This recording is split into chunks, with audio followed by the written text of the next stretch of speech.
John Lund as Johnny Dollar. I'm Benson, Johnny. How fast can you get to Kansas City, Missouri? Why? Maybe you can stop a homicide. Well, that sounds worthwhile. What's the dope?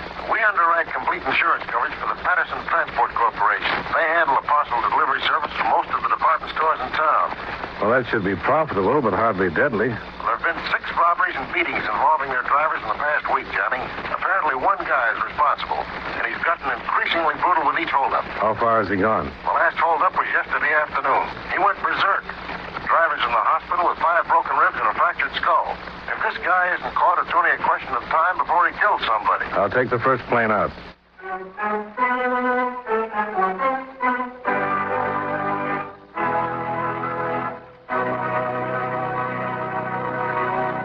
Expense account submitted by Special Investigator Johnny Dollar to Home Office, Eastern Indemnity and Insurance Company, Hartford, Connecticut. The following is an accounting of expenditures during my investigation of the Paterson Transport matter.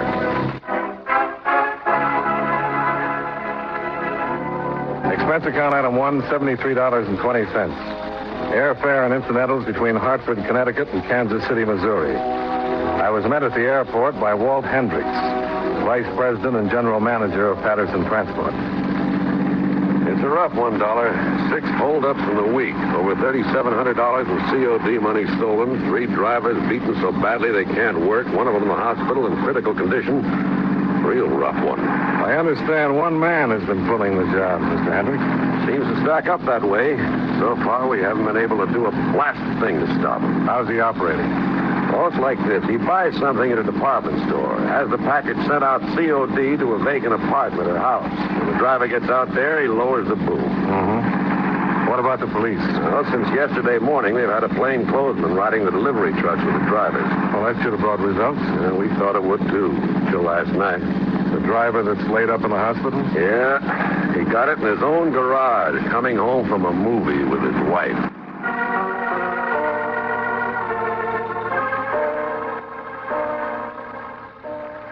Hendricks dropped me off at the Muleback Hotel. He said the Paterson Transport Company would supply a car for my personal use. And it was there, ready and waiting after I finished checking in.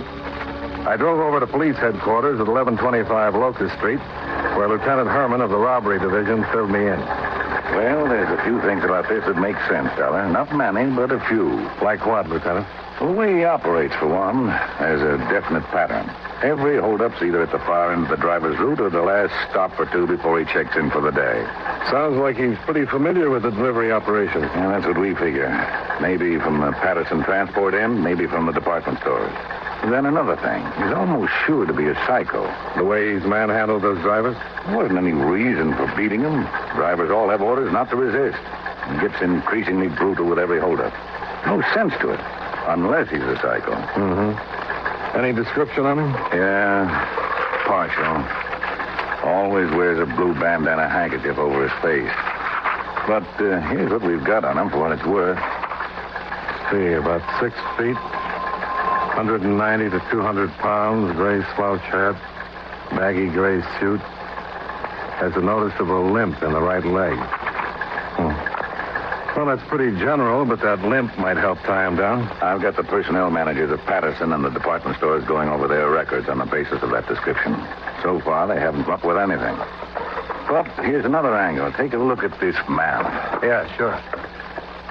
Now, the first robbery took place out here, 4300 block in Seneca. The next, here, at Observation Park.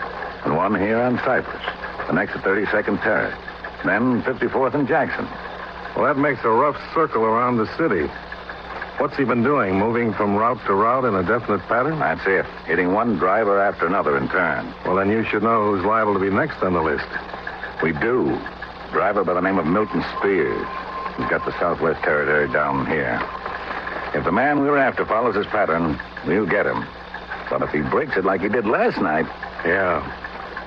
That's about all I can tell you now, Dollar. We're hoping this guy will try again with our men riding the trucks. It's our best bet for getting him. And even if he doesn't, maybe we can... Oh, hi, Grayson. Lieutenant? We just got a report over in Traffic Division. One of the Paterson Company's trucks was in an accident on Anderson Avenue. What kind of accident? Well, apparently the truck got out of control, smashed into a parked car along the curb. The driver was killed. What about our man? He didn't have anybody assigned to it. The truck had been in for repair, and the driver was just road testing it. Doesn't sound like it ties in with a holdup, but I thought you'd better know. Well, thanks, Grayson. Let me see the complete report when you get it in. Yeah, sure, Lieutenant. Say, Sergeant. Yeah? Did you get the name of the driver who was killed? Yeah, we got it. His name was Spears. Milton Spears.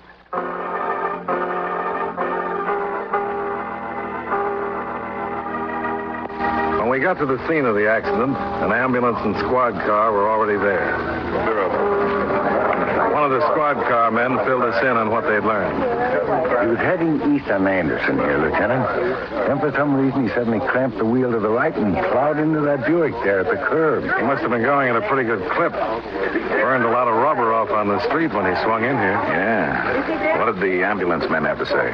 He was dead when they got here. Didn't look as though the crash killed him. No impact wasn't heavy enough for that. I think he might have had a heart attack. Uh-huh. Any witnesses? No eyewitnesses, Lieutenant. There's a lady over there wants to talk to you. Okay, ask her to come over. And have them take the body down to the morgue for an immediate autopsy. I want the results on it as soon as possible. Okay, Lieutenant. Oh, how does it hit you, Dollar? Well, a couple of things don't quite add up. Take him down to the Like what? boys and have them... Well, why he was road testing a truck on a quiet residential street. Why he was going fast enough to make heavy skid marks like that. And why it had to happen to a driver by the name of Milton Spears. Yeah. Well, maybe the autopsy will give us something to go on. Yeah, maybe. Here's the lady I was telling you about, Lieutenant. Mrs. Robertson.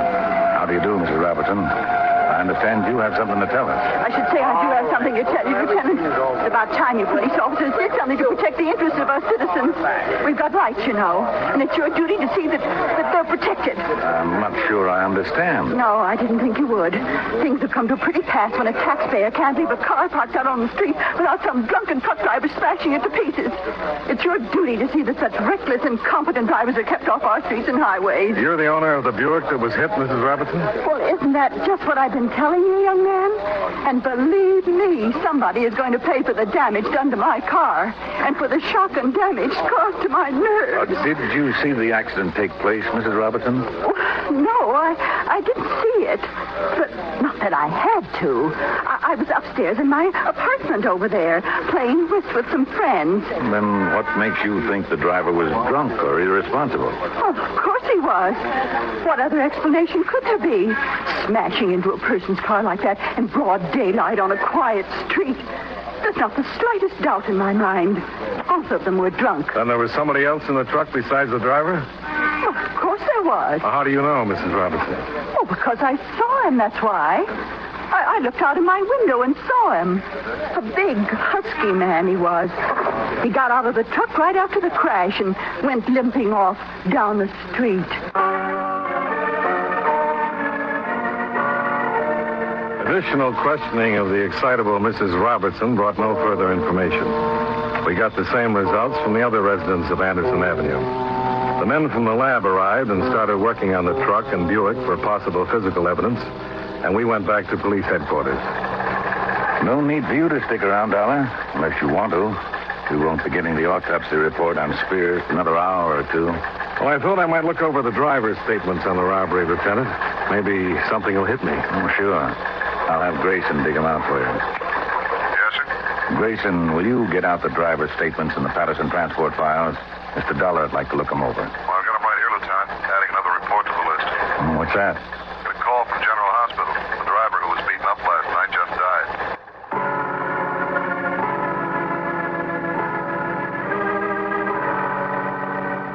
I went over the driver's statements and the official investigation reports. Lieutenant Hermann and his men had covered every angle I could think of, and a couple they hadn't. When I got through, the autopsy on Milton Spears hadn't been completed yet, so I drove out to the Paterson Transport Company in the Northeast Industrial District. I found Walt Hendricks in the offices of the company, which were located to one side of their busy garage. Oh, that's a terrible thing about Milton Spears, Dollar. A terrible thing. The man had been with us for 15 years. Perfect safety record, and gets himself killed in an accident that way. If it was an accident. Well, you think it's connected with the holdups? We'll know more about it when we get the autopsy report. Well, could tie him. According to the pattern, Spears was the next driver due to get hit. Sure, and if it had happened while Spears was out on the route, I'd say okay, but he wasn't. Just what was he doing, Mr. Hendricks? Well, his truck broke down, the clutch linkage. We sent a substitute out. When the garage got through, Milt took the truck out to road test it. Anybody go with him? No. Milt was a good mechanic. No reason to send anybody along. And we don't allow our men to pick up any riders or hitchhikers. No, there couldn't have been anybody in the truck with him. Well, maybe he picked up somebody he knew. Well, possibility, I suppose. I don't know, Dollar. This thing's got me so busy I can't think straight at all. I guess there's one consolation, though. Yeah, what's that? If you count Spears, every driver in the organization's been hit by now. Unless he starts over again, this guy has any place to go. I'll give you 8 to 5. He'll think of something.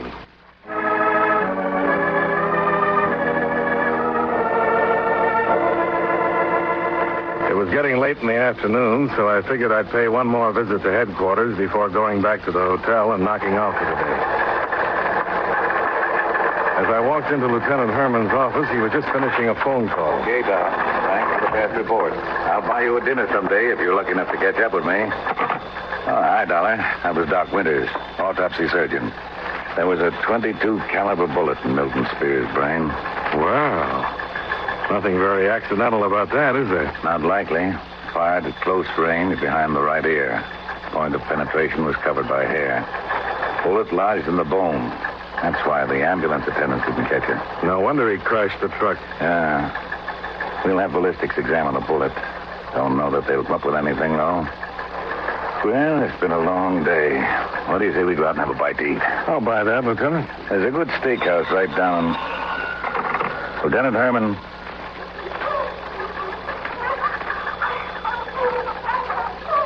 I remember.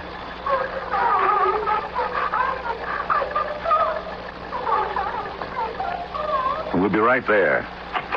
Now, let's roll, darling. What's up? Remember that Mrs. Robertson? The woman who owned the smashed-up Buick? Yeah, she just saw the man we were after. She's out in front of her place right now.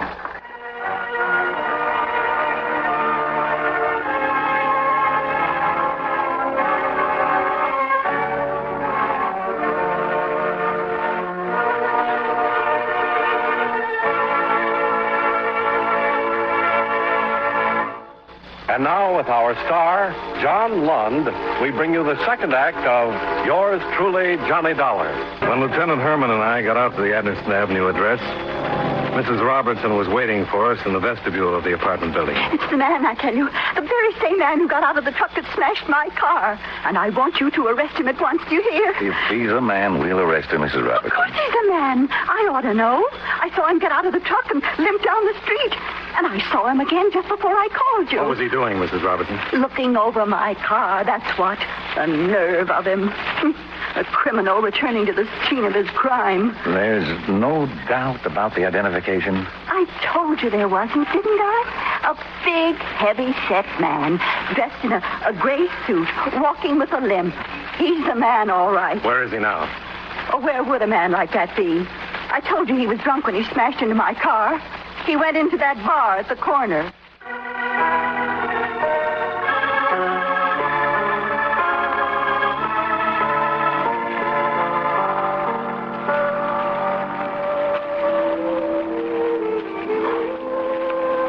There he is at the bar. Yeah. Only guy in the place answers the description. You want to take him over there? As good a place as any.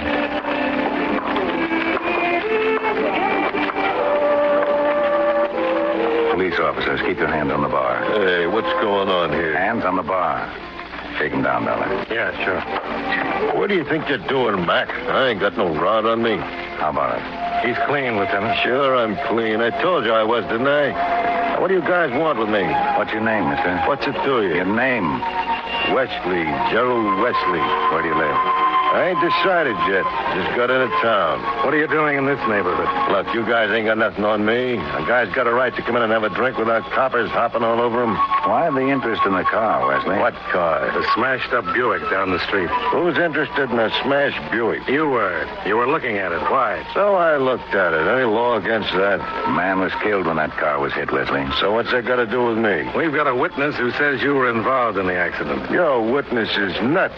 All I was doing was walking coming down the street. I seen the car, took a gander at it. We'll talk it over downtown, Wesley. There ain't nothing to talk. I didn't have nothing to do with that car. Somebody getting bumped off. You heard the lieutenant. We'll talk about it downtown.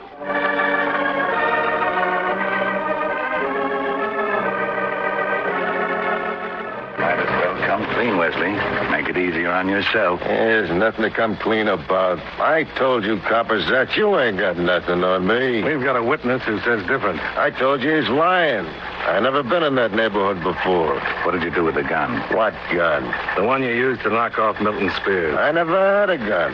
And I never heard of the Spears. Now, why didn't you guys lay off and let me out of here? Pretty good racket you had, Wesley. How'd you happen to think of it? What racket? The parcel delivery gimmick. You nuts or something? I didn't have nothing to do with them Paterson trucks. We didn't mention the name of the outfit, Wesley. So you didn't mention it. Then how'd you know what we were talking about? I can read the papers, can't I? They've been full of them parcel delivery stick-ups. You know more about it than that.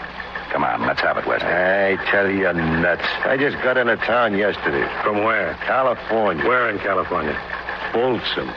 We can check on that, Wesley. So check. You'll find out it's like I said. You ain't got a thing on me, coppers. Not a lousy thing.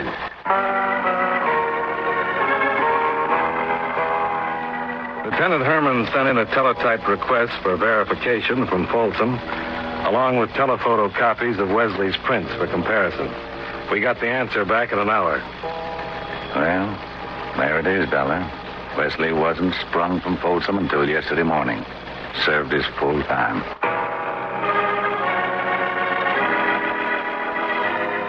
We made one more check. We had Mrs. Robertson try to pick out the man she'd seen from a lineup including Wesley and 6 police officers. She made a positive identification of Sergeant Grayson.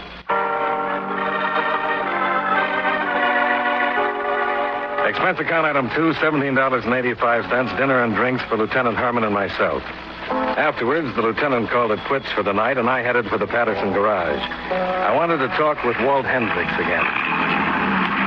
Lucky to catch me in, Dollar. Don't usually work this late, but it's different tonight. Well, what's different about it, Mr. Hendricks? I've got some drivers to get. A couple of substitutes for those who are laid up. 2 permanent ones. Yeah. Well, I won't take up too much of your time. I just want to get a few things straight. Sure, go ahead. It's pretty obvious that whoever we're after knows the operation of this business. That means he knew he wasn't going to get much of a take on those morning stick-ups. The drivers hadn't time to collect many CODs. No, but he got over 3,700 on the afternoon job. Nothing wrong with that. I don't say there is. But it's possible that money is only the frosting on the cake. Thinking that somebody might have a grudge against the outfit? Well, there's enough evidence to support it. The systematic way he's gone after the drivers, the beatings he's dished out for no apparent reason. Yeah, I've been thinking the same thing. Come up with any ideas? No, not a one. Company's always had a good labor record, never any fuss with competitors. I even checked with Mrs. Thompson about it. Who's Mrs. Thompson? Oh, she worked here for almost 20 years as my assistant and secretary. Had an auto accident about 6 months ago, left her crippled. Oh, that's tough. Yeah, but she knows the business as well as I do, so I thought maybe she'd come up with something. Have any luck? Nothing. I even talked to her husband about it. Did he work for the outfit, too? No, but he got to know it pretty well through her. And he figured it the same way we do. But he couldn't come up with anything either. He did try to warn Milton Spears, though. How was that? Well, he had the guy's pattern figured out, too, and knew Milt might be next. So we warned him to be careful. Mrs. Thompson's husband was here at the garage before Milt Spears left? Yeah, that's right. He drove up just a few minutes before Milt took off to road test the truck.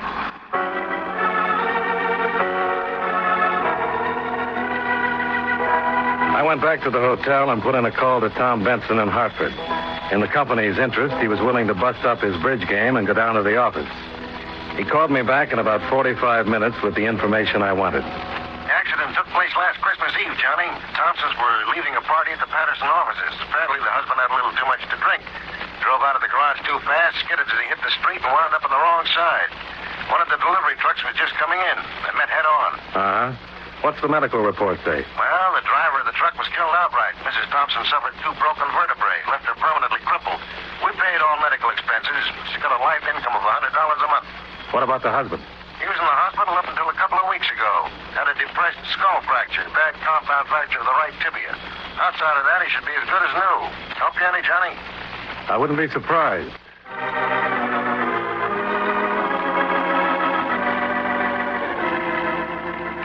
The Thompson home was a modest frame bungalow on Prospect Avenue, less than a half mile from the Paterson Garage.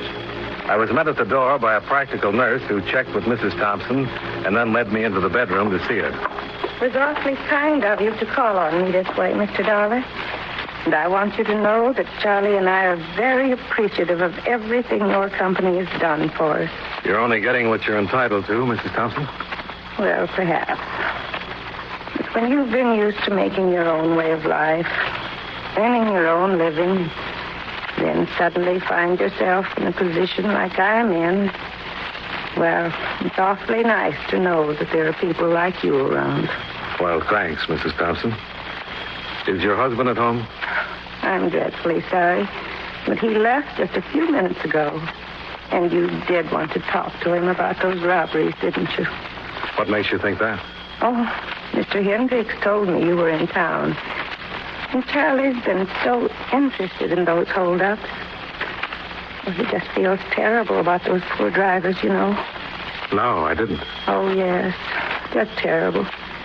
He's been so worried about them ever since the trouble began. But he even wanted to ride along with some of them on their routes to help protect them. Is that so? Yes, he's felt that way, you know, protective about them ever since that accident happened to us. Some men might have felt the driver was to blame that night, might have felt resentful toward them because of what happened to me. But not Charlie. He's a wonderfully forgiving man, Mr. Dollar. Where's your husband now? Yes. He even had a presentiment about what was going to happen to them after the holdup started. He told me he was afraid that robber would go from one driver to the next, beating them, perhaps even killing them. He even made a list of the ones he was afraid would be hurt. Where is he now, Mrs. Thompson? That's why he went out tonight, Mr. Dollar. He's determined he won't let anything like that happen again. That's why he went out to protect him. To protect who? Well, the next one on his list, of course. My former employer, Mr. Hendricks. The phone was in the living room. I put in 2 fast calls. The first to police headquarters. We'll have a car right out, Dollar. The second was to the Paterson Garage to warn Hendricks.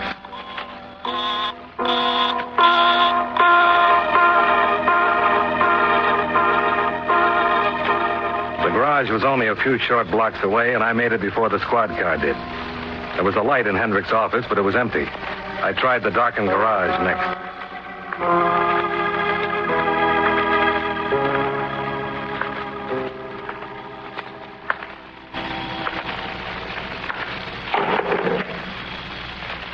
Thompson? Is that you, Thompson?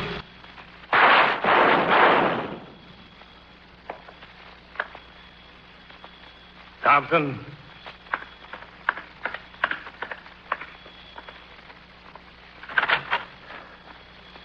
What's going on out there? What's the shooting about? It's Dollar, Hendricks. Dollar? Yeah. Throw some lights on, will you? Yeah, sure. What's going on here, Dollar? What are you... Oh, Charlie Thompson. Yeah. Where were you? In the back room. But Charlie, what happened? Well, somebody had to stop him from protecting you.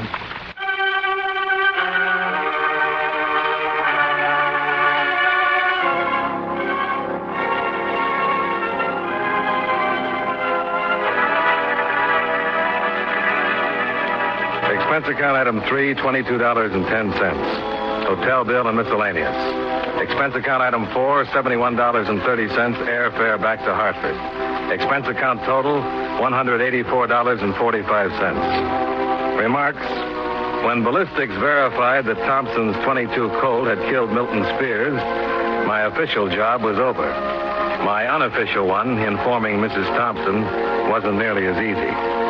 I I guess I got a little confused. It's the only way I can account for the fact that she believes her husband died a hero, getting the bandit single-handed.